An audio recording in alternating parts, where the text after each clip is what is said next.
نبی کریم صلی اللہ علیہ وسلم کے ایک فرمان کا مفہوم ہے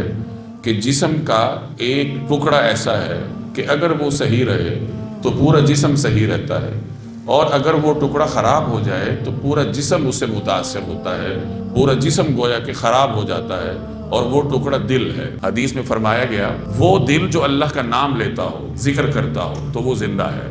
اور ایسا دل جو اللہ کا نام نہ لیتا ہو تو ایسا دل مردہ ہے۔ بے شک وہ دھڑکتا رہے، بے شک وہ صحت مند رہے، اور جس جسم میں موجود ہے وہ جسم بھی صحت مند رہے، لیکن اگر وہ اللہ کا نام نہیں لیتا تو یہ دل اللہ کے ہاں مردوں میں ہے۔ دل کی تندرستی کا دار و مدار اللہ کا نام لینے پہ ہوتا ہے۔ اور یہ بھی یاد رکھیے کہ جب دل پہ زنگ چڑھتا ہے، جیسے میں نے ابھی عرض کیا کہ پھر آدمی کا دل عبادات میں نہیں لگتا، تو اس زنگ کو اتارنے کا طریقہ بھی یہی ہے کہ اس پہ اللہ کے نام کی ضربیں لگائی جائیں۔ انسان اپنی زبان سے اللہ کا نام لے، کثرت سے لے۔ اللہ کے نام میں یہ تاثیر ہے کہ وہ انسانی دل کو دھو کے رکھ دیتا ہے،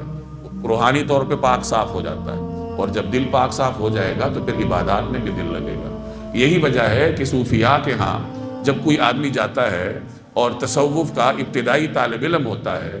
تو اس کو زیادہ تر زور ذکر کرنے پہ اس کی توجہ لگائی جاتی ہے۔ تلاوت ہے یا دیگر جو نوافل عبادات ہیں ان سے زیادہ زور ذکر پہ لگایا جاتا ہے، کیونکہ ذکر کے ذریعے اس کے دل کا علاج ہوتا ہے، اور جب اس کا دل تندرست ہو جائے پھر وہ تلاوت خود بخود کرے گا، پھر وہ نماز کی طرف خود آئے گا، اور اگر دل تندرست نہ ہو تو پھر تلاوت میں اس کا دل ہی نہیں لگتا۔ تو بہرحال انسانی جسم میں دل کی اہمیت زیادہ ہے۔